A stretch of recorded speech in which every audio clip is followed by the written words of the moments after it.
ravie de vous retrouver pour ce rendez-vous d'information francophone sur Al-Oula. À la une aujourd'hui.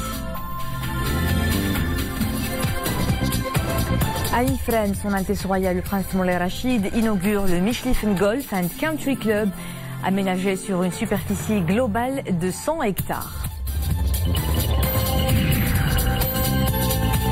Une première mondiale, l'OCP lance une solution innovante pour réduire l'empreinte environnementale. Un système appelé sulfacide favorisant une réduction importante des émissions de dioxyde de soufre. Éclairage dans un instant. Et à Casablanca, le festival de danse contemporaine fait des émules au programme des groupes marocains et étrangers qui ont assouvi les goûts des passionnés de danse.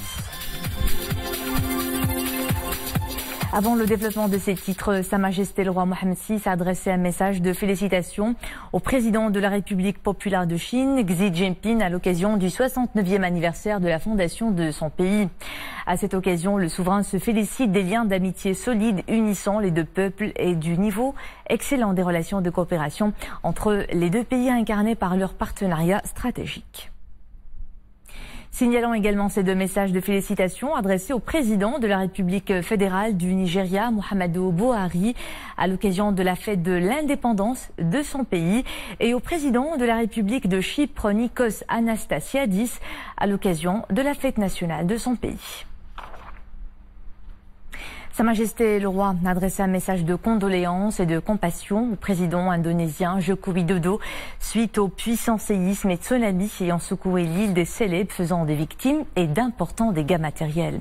Dans ce message, le souverain exprime au président indonésien et à travers lui aux familles des victimes ses vives condoléances et ses sincères sentiments de solidarité, implorant le Très-Haut de leur accorder patience et réconfort et aux blessés prompt rétablissement. Sa Majesté le roi a également adressé un message de félicitations à Mohamed Lansar à l'occasion de sa réélection secrétaire général du mouvement populaire lors du 13e congrès du parti.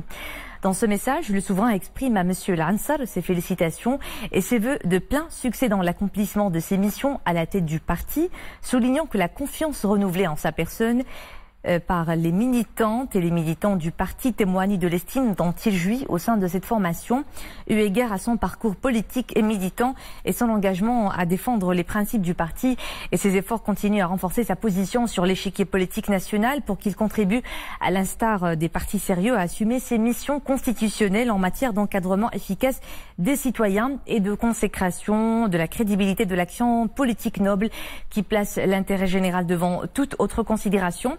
Sa Majesté le roi se dit convaincu que le secrétaire général du parti Mouvement populaire ne ménagera aucun effort pour poursuivre ce parcours à la faveur de son expérience, son abnégation, son patriotisme et son attachement aux constantes et valeurs sacrées de la nation. Direction Ifrane, où son Altesse Royale le Prince Moulay Rachid, président de la Fédération Royale Marocaine de Golf et président de l'association du Trophée Hassan II de Golf, a procédé à l'inauguration du Michlif Golf and Country Club, aménagé sur une superficie globale de 100 hectares. Mohamed Aitlishkar. À son arrivée au Michlif Golf and Country Club, son Altesse Royale le Prince Moulay Rachid, président de la Fédération Royale Marocaine de Golf et président de l'association du Trophée Hassan II de Golf, a passé en revue une section des forces auxiliaires qui rendait les honneurs.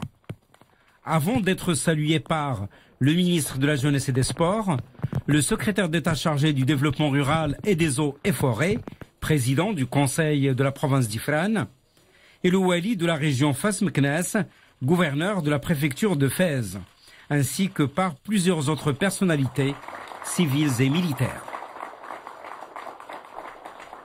Et après avoir coupé le ruban inaugural, son Altesse Royale, le Prince Moulay Rachid, a effectué une visite au clubhouse du Michlif Golf and Country Club. Ce clubhouse comprend, entre autres, un pro shop, une bibliothèque et un restaurant. Par la suite, son Altesse Royale le Prince Moulay Rachid a visité les autres composantes du club, dont l'académie de golf, l'espace practice, le putting green d'entraînement et le trou signature au départ, numéro 9. Le nouveau golf, un 18 trous, est situé à quelques kilomètres seulement d'Ifrane, sur un plateau à 1650 mètres d'altitude. Le nouveau golf se faufile entre massifs de cèdres et de chênes verts et affleurements rocheux, avec par endroits des vues magnifiques sur la plaine d'Azrou, au niveau des trous notamment 9, 17 et 18. C'est les 3 trous signature avec une vue imprenable sur les villages d'Azrou et de Bemsmin. Donc c'est l'architecte Jacques Nicklaus qui a décidé du design de ces trous avec une vue plongeante à 300 mètres sur la plaine d'Azrou. C'est juste incroyable. Ce parcours est une première en Afrique du Nord. Le golfe couvre à lui seul une superficie de 77 hectares sur un total de 100 hectares de resort. Une première mondiale, le groupe OCP vient d'annoncer la mise en place du système Sulfacide au niveau de ses plateformes industrielles de Jorf Lasfar et de Safi. Une solution innovante pour réduire l'empreinte environnementale. Ce procédé permet de disposer d'une technologie innovante favorisant une réduction importante des émissions de dioxyde de soufre et SO2. Nous en saurons plus avec Nisrel Hamdawi. Un nouveau système pour la réduction substantielle des émissions de dioxyde de soufre voit le jour dans les plateformes industrielles de Jorf Lasfar et de Safi. Sulfacide est le nom de cette technologie innovante. La mise en place de ce système par l'OCP est une première à l'échelle mondiale. L'unité Sulfacide marque un tournant historique au niveau de l'OCP. Il contribue à réduire les émissions de dioxyde de soufre de plus de 98%. Le système récupère les gaz rejetés et les convertit en acide sulfurique, réutilisé dans la chaîne de production. Cette nouvelle technique appelée sulfacide a nécessité un investissement de 550 millions de dirhams pour les 2 plateformes industrielles. Le programme Sulfacide s'inscrit parfaitement dans la vision ambitieuse de l'OCP de concrétiser le leadership environnemental et d'économie circulaire. Un chantier qui prévoit également d'autres innovations. L'OCP est précurseur dans l'accompagnement du développement technologique. C'est pour cela qu'il a procédé à la mise sur pied de cette unité qui respecte les normes internationales. Cette performance technologique est le résultat d'un partenariat entre le groupe OCP et le fournisseur de la technologie, une multinationale spécialisée dans le traitement des rejets gazeux. Les premières pluies automnales continuent à intéresser plusieurs provinces du pays. Les dernières 24 heures ont enregistré 31 mm à Meknes, 23 à Fès, 12 à Khribga et Ifran, 6 à Tanger, 5 à Taza et 4 à Bimlel.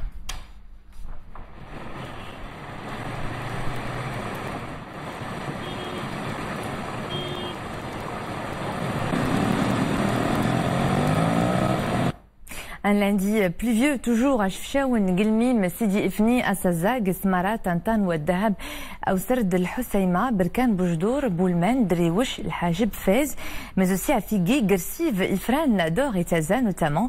Des averses orageuses localement fortes jusqu'à minuit, accompagnées parfois de grêles et de rafales de vent. Safro accueille son tout premier festival dédié à un produit de terroir, les prunes, une manifestation qui entend promouvoir ce fruit et explorer de nouveaux marchés pour une meilleure commercialisation. C'est un sujet de Nabila Koumimi et Mustafa Zahiri sur un récit de Mounia Marouche. Fraîche, on peut la consommer durant la saison estivale, mais on peut la sécher et la manger durant toute l'année. À Sfro, la prune, ce fruit phare, s'érige en véritable emblème régional. Et ce festival est là pour nous le rappeler. Ce festival nous permet de faire connaître notre produit de terroir et même les spécificités économiques et culturelles de notre province. Ces coopératives font le dynamisme de la filière, une véritable locomotive pour le développement socio-économique de la province. Cette manifestation nous donne l'occasion d'exposer et de commercialiser notre produit de terroir et ses dérivés.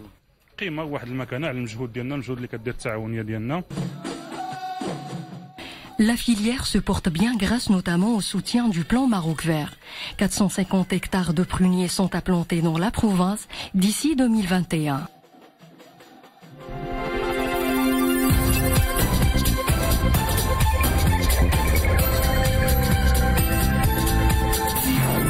l'actualité internationale, l'Indonésie compte ses morts. Le bilan des victimes du séisme grimpe à 844 morts. Le pays lance un appel à l'aide internationale car les secours ont beaucoup de mal à atteindre les zones les plus touchées par la catastrophe naturelle. Les hôpitaux locaux peinent à faire face à cette situation d'urgence. 48 000 personnes ont été déplacées et de grandes difficultés à l'aide de première nécessité à la population locale dans les zones les plus reculées. Des dizaines, voire même des centaines de victimes restent encore piégées sous les décombres. En Macédoine, une victoire en demi-teinte pour le changement de nom du pays. Le oui à l'accord conclu avec la Grèce pour que le pays devienne la Macédoine du Nord l'a emporté nettement lors d'un référendum consultatif, mais avec une participation de seulement 36,11%. Les estimations donnent plus de 91% des électeurs acceptant un changement de nom du pays.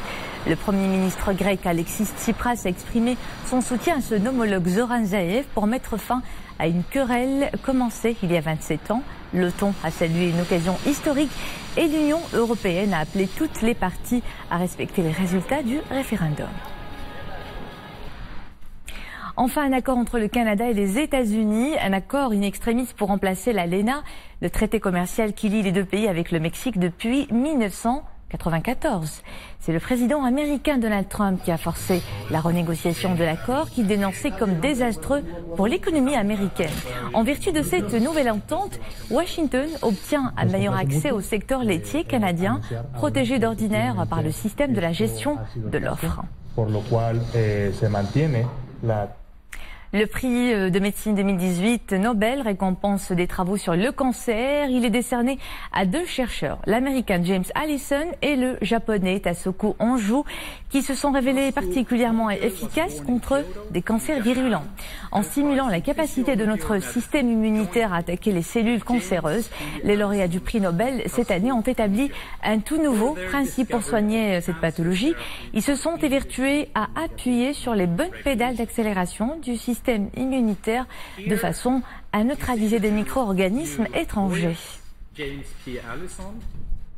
Sa vie comme sa carrière sont dignes de tous les superlatifs. Charles Aznavour, icône de la chanson française, s'est éteint ce lundi à 94 ans.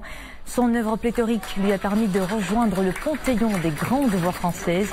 Il était l'homme de la démesure. Des mesures de longévité, plus de 70 ans de carrière, des mesures de talent, plus de 1200 chansons enregistrées, des mesures également de succès, plus de 150 millions d'albums vendus à travers le monde. La bohème, Emmenez-moi et bien d'autres tubes à succès sont fredonnés par des générations. C'est sans doute ce qu'il voulait, qu'on se rappelle de lui en le chantonnant le cœur léger, disait-il de son vivant. Je suis malheureux d'avoir si peu de mots à t'offrir en cadeau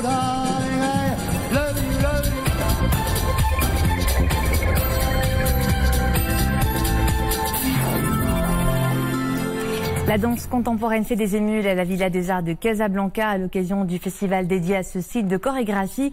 L'événement a introduit des troupes locales et étrangères comme le groupe tunisien Caïn qui s'inspire de la cité, de ses mouvements et de ses déambulations. Sofiane Ibrahimi et Dominique Orlando. I remember the first time I said it. We were driving to the mountains.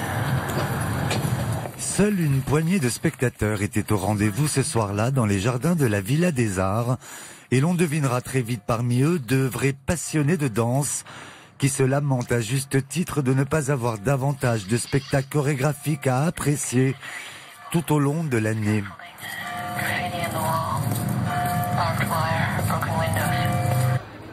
Je pense par contre à Rabat, il y en a assez de spectacles, au moins une fois par an par exemple. Danse classique, une fois par an, il ramène la compagnie de danse Royal Ballet de la Russie chaque janvier, je suppose. Et mais à Casa, tant qu'on n'a pas encore de théâtre, donc on manque de spectacles de danse justement.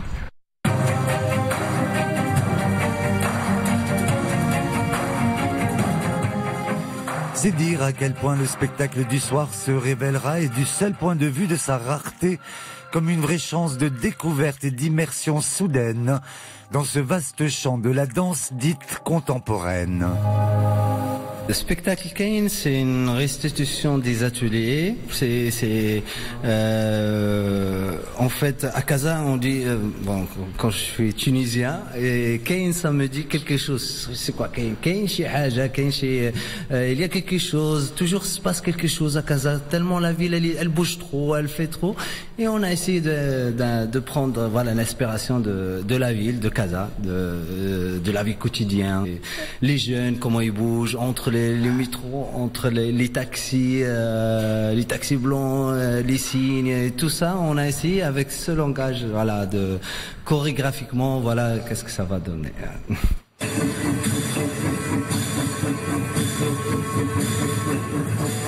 Contrairement aux arts plastiques, aux festivals musicaux et peut-être même au théâtre, la danse, au même titre que la photographie, peine à se faire une place de choix dans ce pourtant vaste panorama culturel marocain.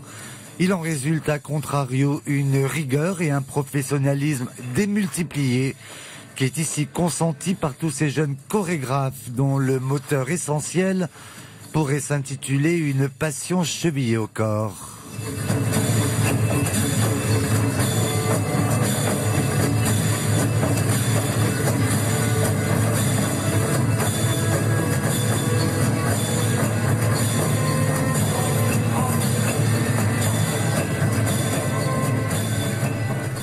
Et c'est la fin de ce journal. Merci à vous de nous suivre. L'info est de retour à 21h avec Mariam Lafir. J'aurai le plaisir de vous retrouver demain à 19h.